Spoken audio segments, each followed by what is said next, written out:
What? Is that goofy? It was goofy? No, just I don't know if it's a fun episode to talk about pollution in our food. Our stuff's not fun? We're not fun? I think we're fun. I just don't know if I would say, like, this is a really fun episode. I think toxins are fun. All right. All right. We got a really boring episode for you today. Don't even bother listening.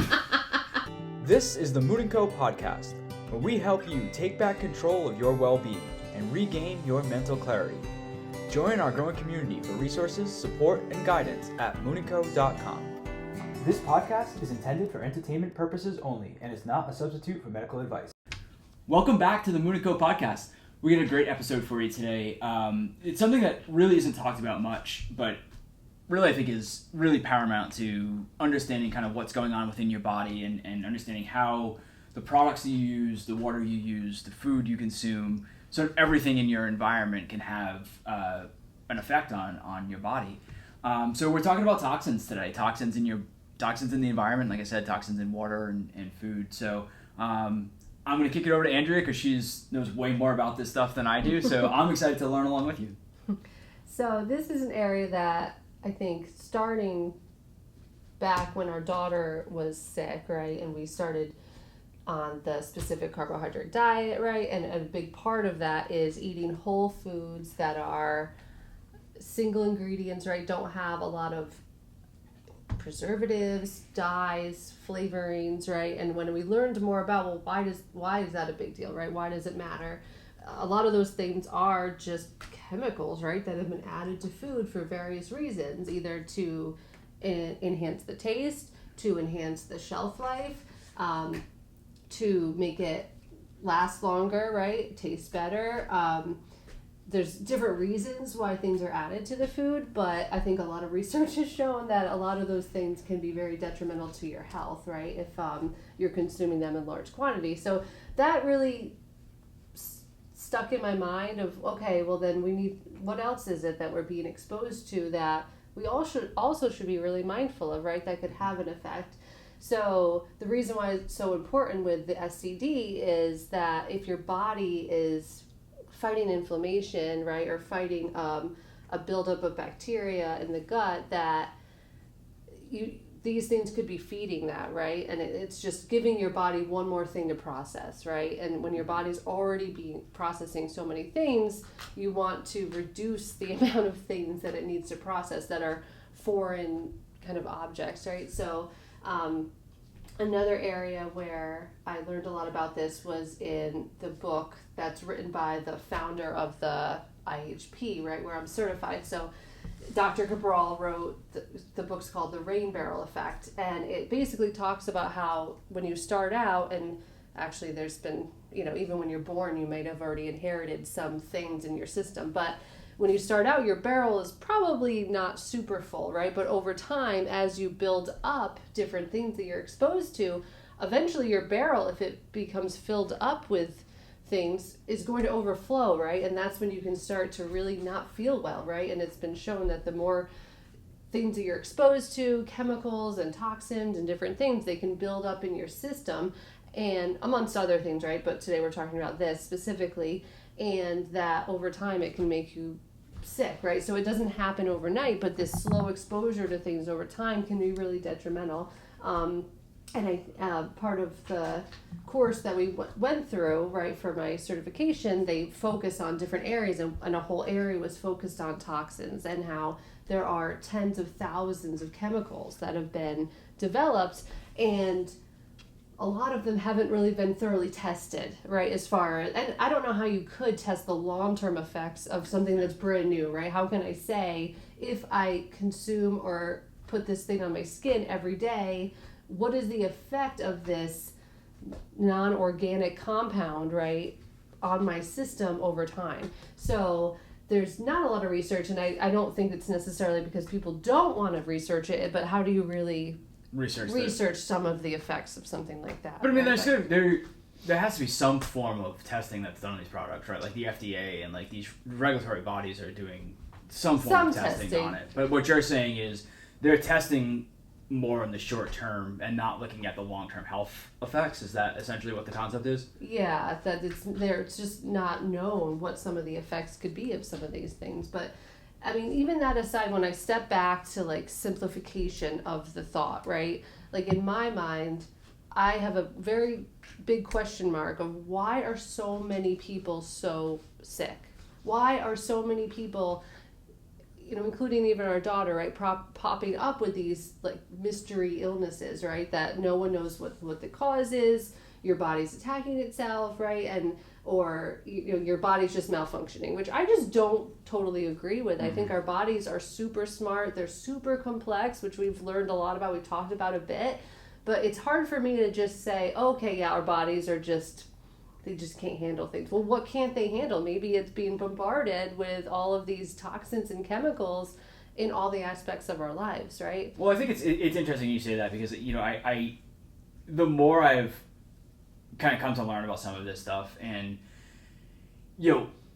before I really dove in, it was sort of this mindset of you go to the doctor because you have an ailment and the doctor gives you a diagnosis and like that's the answer and like that's like, oh, I have this thing. And like that is true to a large degree, but the more I learn about specific conditions, the more I'm learning that these fancy terms that they use to diagnose things really are just describing an ailment, right? Like an ulcerative colitis that essentially just means you have inflammation in your colon, right? They're just saying, oh, it's an autoimmune disease, which just means it's an overstimulated response or an over inflammation to the body. So I guess the question that I have is if the products that are put out there and some of the testing that are done, like there's guardrails for regulatory guidance, right? And there's regulations that look at specific parameters, but that's really just sort of within the confines of what that regulatory authority is allowed to research and study and provide governance on and all of these principles. And if the theory is that one of those check boxes that isn't part of the compliance measure is checking the long-term health benefits of these toxins, like my question would be, where are these toxins coming from and sort of what are these areas where there could be these toxins that are causing these health impacts?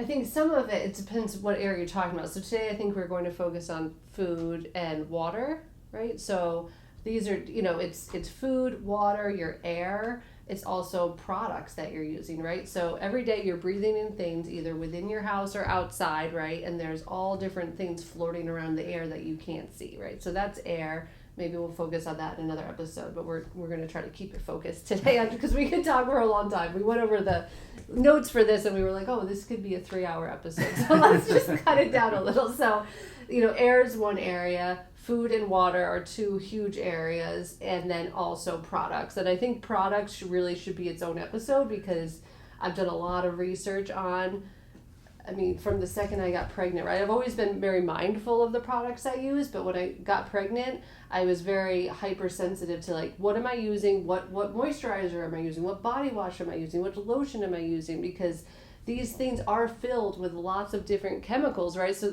like I said, they're being developed to put in products to make it last longer, make it prettier, make it whatever, make it more effective, right? But is there a cost to that, right? So that's products. So I think that's a separate one for another day. But food and water are two that are so important, right? Like we need water and food to live, right? Some people maybe don't use a lot of products or they live in a really, I don't know, even if you live in a remote area, right? Like there's things all around you that you're maybe aware or unaware of. But food and water, I think, are super critical, right? Like water, we all need it. Well, we need air too. Oh yeah, I guess we do need air. You're right. That's a good point. Okay, so we do need air. You're right. But I think if we focus on food and water, right, like our water, right, if you're on a sewer, right, if you're on public water, like we are where we live, there's a lot of things added to the water, right? Chlorine, fluoride. There's, when we lived in Florida, the water table's so high there, right? Because you're at sea level that they have to add different things in to make the water drinkable. Okay, well, what is the effect of all that, right? And I think a lot of people assume, and I have too, if you're on public water, then your water's good, right? It's clean, and they are cleaning it and treating it. Yeah, for sure. But there are things that could be in it, right? Well, and our water specifically, right? There could be things like chlorine. There could be fluoride. There's these things that are they're additives to the water, like you said, to make it drinkable depending on where you live. Yeah. They have to combat some, bacterias or other things that make the water not safe. But some of those things that they're adding are things that you wouldn't necessarily say, oh, that's a thing I want to consume, right? Like a chlorine. And right.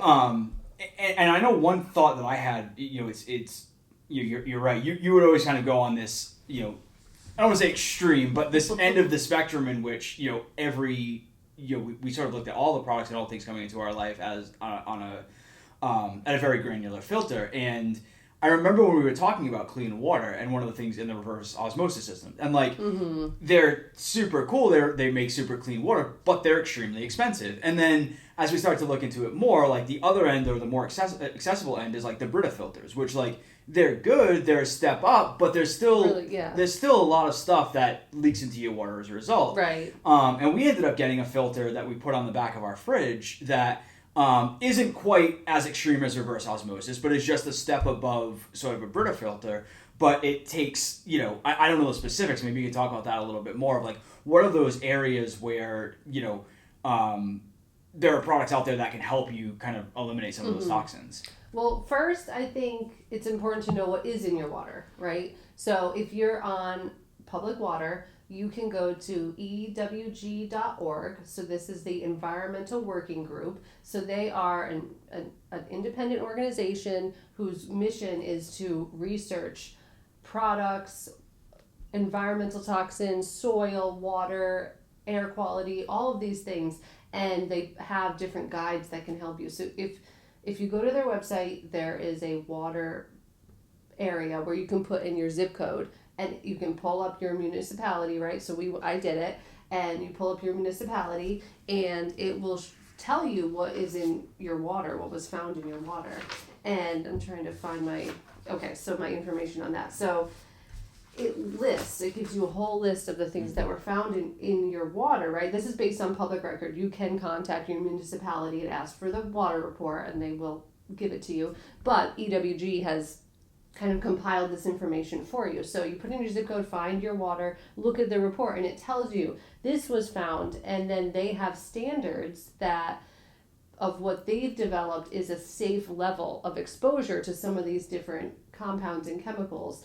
And you can see which ones are like way off the charts. So for ours, we had 614 times their standard of haloacetic acids. And I was like, okay, I'm not familiar with that, but let me see, what is that? So I Googled, what are these acids?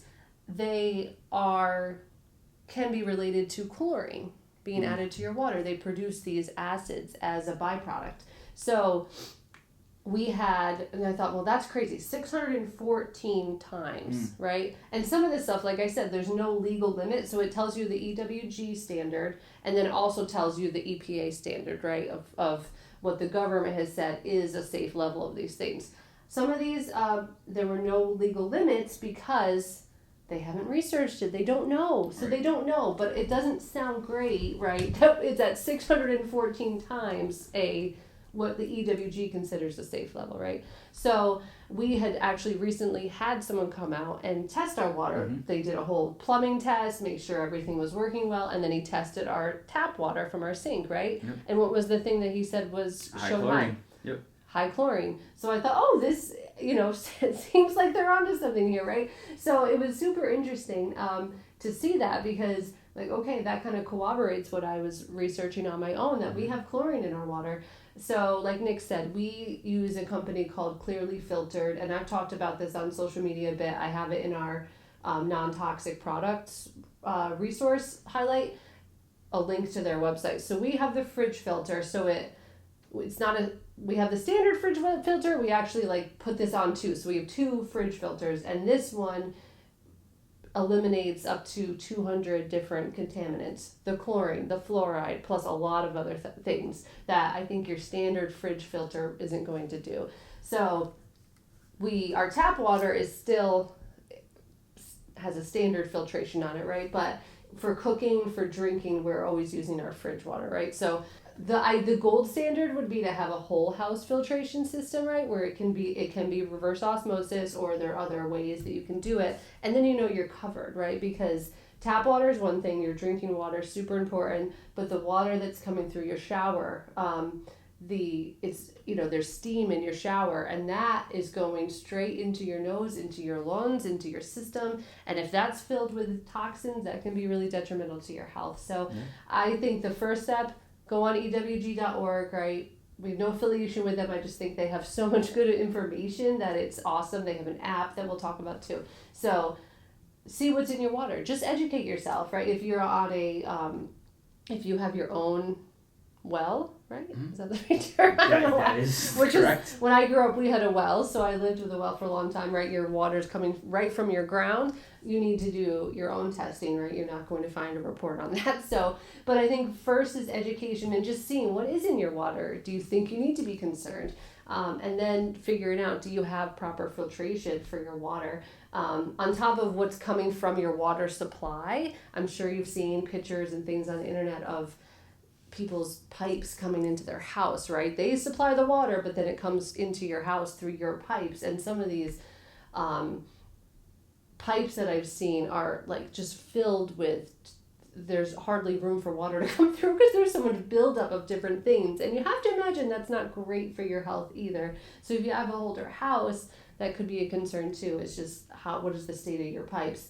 I don't know. I'm not sure I would go through the work of figuring that out more than just saying whatever's coming into my house, I know at that point I'm cleaning it and filtering it and making sure it's as clean as it can be. No, I think that makes sense. And one of the things that you don't really think about, like we're talking about the health aspect of this, but there's also, with high chlorine, if you're washing your clothes in high chlorine water, it's gonna degrade, right? I mean, that's just the nature of it. And now you're putting it on your skin. And you're putting it on your skin, so you're gonna have there's irritant there. So there's a lot to dive into there, and our whole premise and our whole kind of philosophy on these things is, as Andrea said, like take control of it. Education is power, and sort of knowing what that water, how your water tests, and what you need to kind of remediate and what type of filter you need. It doesn't have to be a crazy expensive solution. Like, yes, you can do a whole filtration system. You can, replumb your house. Like, there's a lot you can do. You don't need to go to those extremes. You can, there are, measures like we talked about with the fridge filter, which like I am not very handy. I can get around to do some things here and there, but like it took like a half an hour to put on. I think it was like not even $100 or a couple $100. It wasn't cheap, but it wasn't crazy expensive. And for something that you consume, what should be 60 plus ounces a day, it's really important to make sure that it's clean and what's entering your body. So we talked about food. We talked about water a bunch. Let's talk about food a bit, and kind of dive into some of those toxins that can be added.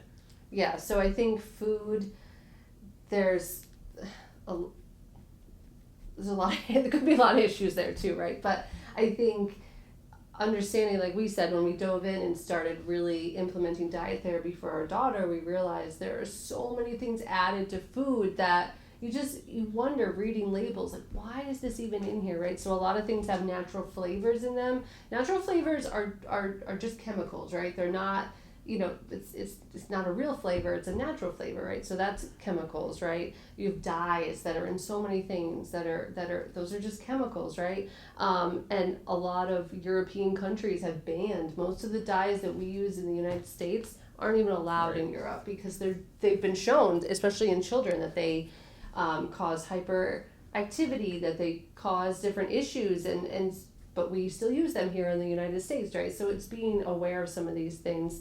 Pesticides, right? A lot of crops are sprayed with pesticides, even if they're organic, right? They're just organic pesticides. So there can be, these chemicals are sprayed all over your food, right? Like, okay, then you're eating that, you're consuming that. Preservatives, like we talked about before, those are not naturally occurring things, right? Like ppreservatives are added to make things last longer so that they have a longer shelf life, right? And then there's soil issues too, when things are being grown, that the soil, for many different reasons, has been depleted over time depending on the agriculture processes. And a lot of the mass practices here in the U.S. have caused a lot of issues with soil where they're not rotating their crops, a lot of farmers, right? So then the soil, just over time, naturally the soil will kind of regenerate and stay fresh if they're rotating crops. That's not happening on some of these large fields, right, where they're growing wheat or different things. So the soil is depleted, then your crop is depleted, right? Your crop isn't going to have as many nutrients if the soil that it's growing in is depleted, right? Or if it's being sprayed over and over with chemicals. I don't know how, and to me it makes a lot of sense that those chemicals are then in our food, right? Yeah. So I think that is a big issue, and I think that there's a lot of marketing that, kind of sweeps a lot of that under the rug, right, to make it seem like, oh no, everything's fine. Well, we were laughing the other day because there's a celebrity chef who we really admire and like a lot of their work, was promoting a fruit snack brand, and we looked at it and we were like, oh, because we always look for fruit snacks for our daughter that are clean and whole foods and things of that nature because of her condition. We're like, oh wow, like this person's promoting this thing. I think let's look into it, and then we looked into it, and the first the first ingredient was whole fruits. And then everything, not everything after that, but very shortly after that was so many additives and colors and dyes and all of these things that we were really surprised by it. And there is it goes back to this premise of really taking control. Like, you have to look at the back of the label, and you have to look at the ingredients, because if you do feel strongly about this and you do feel like you don't want dyes and you don't want preservatives, just the big bold label on top of a brand to say this is all natural, or this is made with real fruit, or whatever the case may be, that doesn't necessarily mean that that's a clean product. Yeah. And you have to be very careful about it. And the inverse of that is also true. Like, I've found that some of the products that are the cleanest, aren't out there we're all natural, we're organic, we're this, we're that. It just is a clean product. Yeah, it just is what it is. And so you kind of have to do your own digging there, because you can't really trust the marketing that's out there. And there really isn't, when things go down the path of, like we were talking about earlier, when something is down the path of certified whatever, that only means that some governing body has said, these are the parameters to make this thing certified. That doesn't necessarily mean that there aren't other things that are added in that maybe aren't so great. It's just that these were the parameters for that thing to be certified in whatever, organic or whatever the case may be. Well, and a lot of research is coming out that even things that are certified organic or natural, first of all, like Nick said, there's a lot of greenwashing. There's so much marketing that makes things look a certain way. And when you dig in, you're like, this is not clean at all. This is so many ingredients. Right. And we've become serious label readers. And I would say we're both very good at it at this point of, what are in these, right? And we have found some fruit snacks. And this is why I've been trying to share products that we like, because there are a couple brands that it's literally just fruits. And they make them into little fruit snacks. And so there are some prepackaged things that our daughter can have. And that's really helpful when we like to travel a lot. We like to know that we have options, right? So anyway, so I think one is marketing, right? Especially things that are marketed towards children with characters on them and whatever. I don't even give those a chance, because I can almost guarantee it's not going to fit the criteria that we want, which is really infuriating. It makes me really angry when I think about it, because I feel like out of anyone, children need to be nourished the most, and I feel like a lot of things are all around profits, and so not to go down a rabbit hole on that, but I think the goal is educate yourself, right? Read labels, be mindful. We're not perfect 100% of the time for sure, but I think the goal is to be mindful and have a balance. So for our daughter, we're very strict. We do, allow some things every once in a while, but I feel like you need to be committed, right, to this.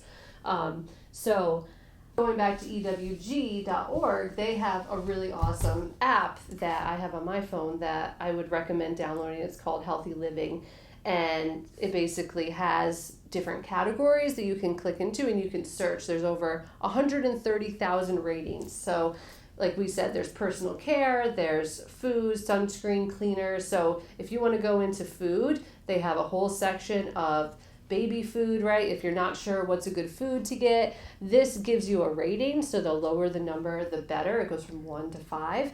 And then if you click into an item, it'll show you why they got that rating, and it'll show you all of the ingredients that are in that. And I think that's super important, because you might be at the store and you're thinking, I don't know, maybe this is fine, it looks okay.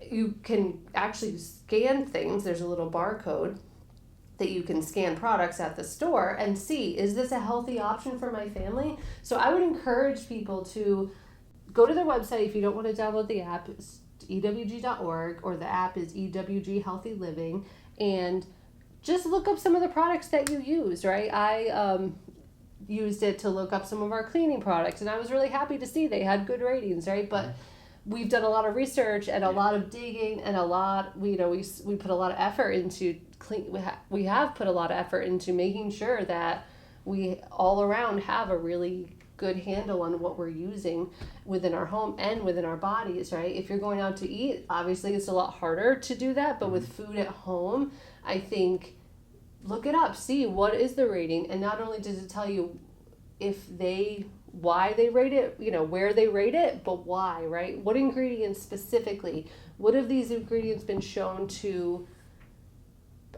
cause, right? There's different ailments that can be linked to specific ingredients, so they're automatically flagging that, like this has been shown to cause this ailment. So I think it's really important to check the foods and the things that you are buying, right? And if you're eating out, I think it's important to trust the places you're eating, right? And I get it. You can't always go out for, a farm to table dinner, depending on where you live, the availability of good quality restaurants, right? But I think, again, having a balance of, if you're eating healthy at home 80% of the time and you want to go out and have a meal, you need to set yourself up for success. The goal is not 100% adherence to anything, and I hope that's not what we ever come across as. Our goal is just to help people take control and not put your head under a rock, right? Like not bury your head in the sand. Also, don't put your head under a rock. You don't want to put your head under a rock. That definitely could hurt a lot. So don't bury your head in the sand. And I think, when I've researched some of this, it stresses me out. I don't know if you remember when I was reading the book. I think when I went through this chapter of toxins, I was like, Nick, it's everywhere. Everything is just coming at us. And then, in the book, he even says, like, okay, the goal is not to make you crazy and, like, so overwhelmed by this that you can't, how am I ever going to combat this? The goal is to educate you so that you're aware of these things and that you can work towards making better decisions where you can, right? Yeah, no, absolutely. And I think on that point, and I think we can kind of close on this, but I think what you just said there is really the big key takeaway, right? Which is there's extremes you can go to. There's, you can go completely overboard.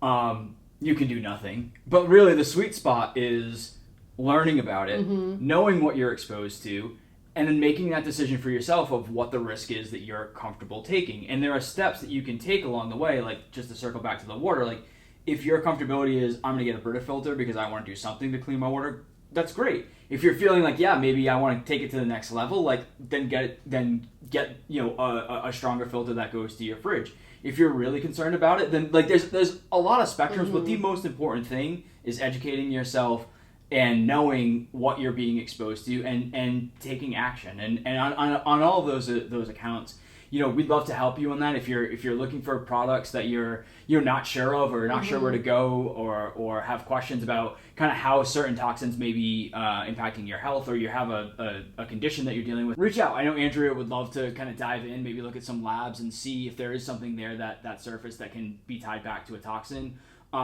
If you've done this research and you're just not sure how to put it into action, or you're not, or you just don't feel motivated, reach out to me. I'd love to help you and kind of get a plan together and figure out how we can take those action steps together. And if you just want more information, keep listening, and we'll keep providing some what we know and hope that it's helpful. See you next time.